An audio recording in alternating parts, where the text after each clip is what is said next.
नमस्कार दोस्तों, स्वागत है आपका पुनः एक बार हमारे YouTube channel study with Vivek Kumar में। मित्रों, हम क्रिया पढ़ रहे थे, उसी के अंतर्गत मुझे लगा कि 2-3 पॉइंट इसके जो है छूट रहे हैं, जो कि वो भी परीक्षा के दृष्टिकोण से इंपॉर्टेंट हैं और उसको हमें पढ़ लेना ही उचित होगा। बहुत सारे क्रिया के भेद हमने बताए थे, सकर्मक क्रिया, अकर्मक क्रिया, प्रेरणार्थक क्रिया, नामबोधक क्रिया, तमाम बताया था। उसी में जो है एक अनुकरणात्मक क्रिया है। अनुकरण का मतलब है ध्वनि, आवाज या बोली। इन तीन चीजों के अनुकरण से जो क्रिया बनती है उसे अनुकरणात्मक क्रिया कहते हैं। ध्वनि क्या है? कोई भी ध्वनि हो, कोई भी आवाज हो। बोली है, जैसे ज्यादातर इसमें जानवरों की, पक्षियों की, ये सब बोलियां मिलती हैं। जैसे हम कहते हैं घोड़ा हिनहिनाता है,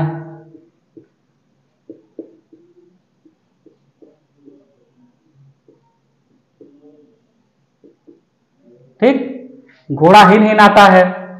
बकरी मिमियाती है,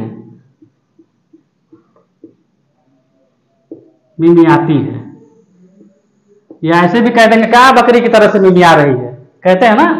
तो इसमें क्या है? हिनहिनाना। देखिए, मैंने बताया ना कि आवाज, बोली या ध्वनि का अनुकरण जब हो, लगातार 2 बार एक ही चीज, जैसे हिनहिनाना, हिन हिन करना, ये जो है क्या है? अनुकरणात्मक क्रिया। हिनहिनाना क्या है? अनुकरणात्मक क्रिया है। मिमियाना क्या है? मिमियाती है, बकरी मिमियाती है, ये क्या है? अनुकरणात्मक क्रिया है। उसके बाद और हम देखते हैं बोलियों के, उस पर हम देखते हैं।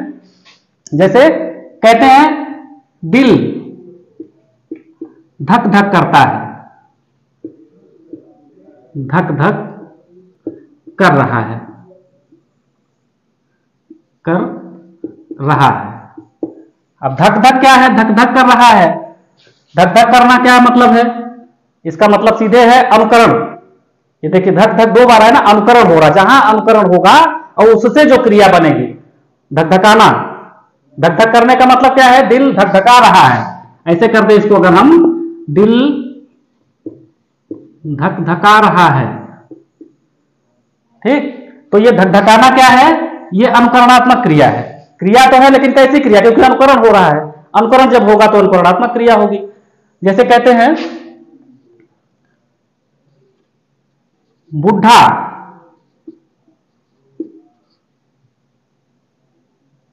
चिलम गुड़गुड़ा रहा है,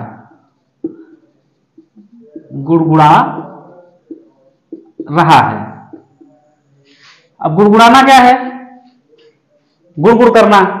चिलम पीते तो गुड़गुड़ की आवाज आती है ना, गुड़गुड़ाना। वही गुड़गुड़ाने का मतलब क्या है?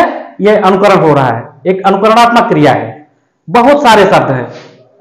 जैसे बिल्ली क्या करती है? म्याऊं म्याऊं करती है। कुत्ता भौंकता है।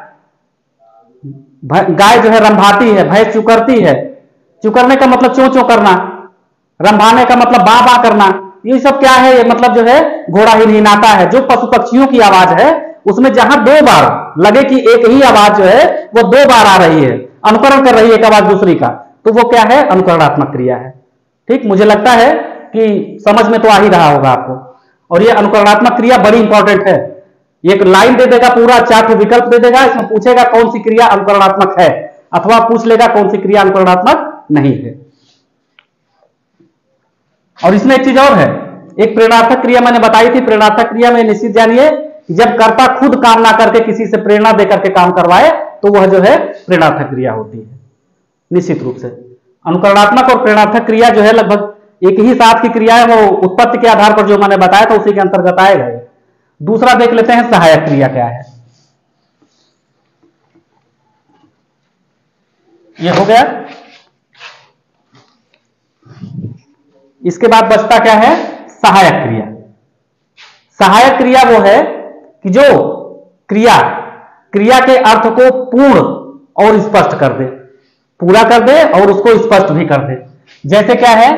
वह जा रहा है, वह जा रहा है। अब जाना क्या है? जाना तो एक क्रिया है, लेकिन रहा है क्या है? ये इसकी सहायक क्रिया है। जो इसके अर्थ को जो है स्पष्ट भी कर रही है, पूरा भी कर दे रही है। ये क्या है? ये सहायक क्रिया है। अब इसमें पूछेगा, इसे दे देगा और पूछेगा इसमें सहायक क्रिया कौन सी है, या पूछ लेगा जा रहा या रहा है में कौन सी क्रिया है। तमाम क्रियाओं के प्रकार दे देगा, आपको पूछ लेगा कौन सा प्रकार है इसमें क्रिया का, तो आप बता देंगे सीधे सीधे सहायक क्रिया है ये। और भी देख लेते हैं, बहुत सारे उदाहरण है। वह खा रहा है, वह सो रहा है, वह खेल रहा है, ये जितने भी हैं, यह रहा है जो है ये जहां भी आएगा इस तरह से, यह क्या है? यह जो है सहायक क्रिया का उदाहरण है। मुझे नहीं लगता कि इससे ज्यादा सहायक क्रिया में कुछ बताने की आवश्यकता है आपको। बहुत सारे समझदार लोग, बहुत सारे बुद्धिजीवी लोग भी देख रहे हैं इसको। तो ये जो बच्चे हैं, खासतौर से कंपटीशन वाले जो मेरे दोस्त हैं, उनको विशेष रूप से समझने की जरूरत है इसको, ये गलतियां ना हो। क्योंकि गलती हमेशा जो है वो कठिन क्वेश्चन से बाहर कंपटीशन से नहीं होता कोई। जब आसान क्वेश्चन गलत करता है तो वो बाहर हो जाता है। कठिन तो सबके लिए कठिन है, लेकिन आसान अक्षर में अपराध होता है कंपटीशन में।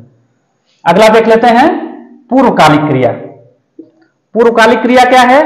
जब कर्ता एक क्रिया को समाप्त करके पुनः तत्काल जो है दूसरी क्रिया स्टार्ट कर देता है, तो वह पहले वाली क्रिया जो है वह पूर्वकालिक क्रिया कहलाती है। जैसे वह खाना खाकर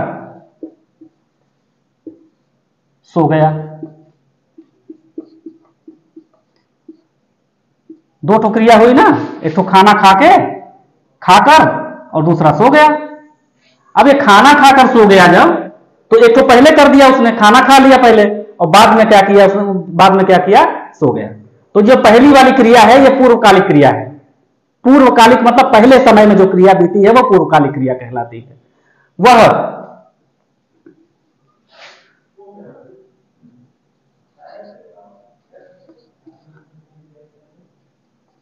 हंसते हंसते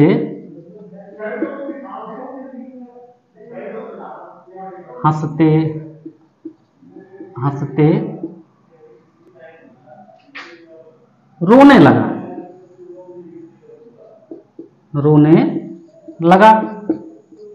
अब क्या है? रोने से पहले क्या कर रहा है? हंस रहा है वो। तो जो रोने से पहले, रोने वाली क्रिया या अंतिम क्रिया से पहले जो क्रिया कर ले रहा है वह पूर्वकालिक क्रिया है। ये निश्चित रूप से यह समझना चाहिए कि वही पूर्वकालिक क्रिया है। कुछ प्रश्नोत्तर आपसे कर लेते हैं हम, इसी के अंतर्गत जितने भी हैं आप खुद उसमें अंदाज लगा लेंगे। जैसे पहला प्रश्न हम देख लेते हैं, पूछता है, जनरली वो पूछ ही लेता है, पूछते हैं क्रिया के मूल रूप को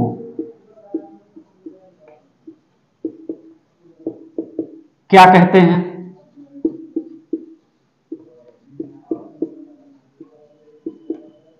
विकल्प में तमाम सारी चीजें दे देगा, कुछ भी दे सकता है, लेकिन हम जाने कि क्रिया का मूल रूप होता क्या है। क्रिया का मूल रूप होता है धातु।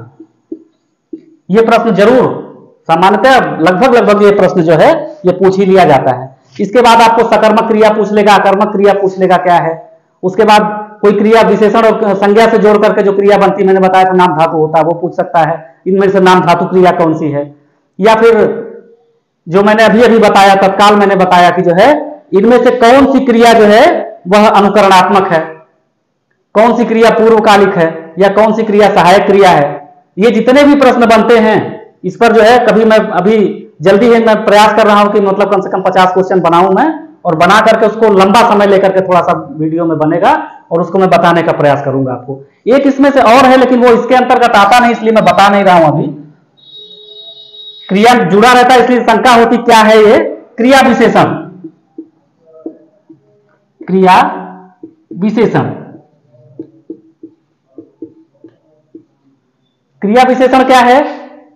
ये एक अव्यय होता है, इसीलिए मैंने क्रिया में बताया नहीं इसको। मैं प्रयास करूंगा कि जो है संज्ञा छोड़ करके, क्योंकि संज्ञा जनरली जानते हैं सारे लोग, संज्ञा छोड़ करके सर्वनाम के भेद, विशेषण, क्रिया हो ही गई आपकी, तब जाकर के व्याकरण जो सामान्य व्याकरण होता है वह जाकर के पूरा होता है।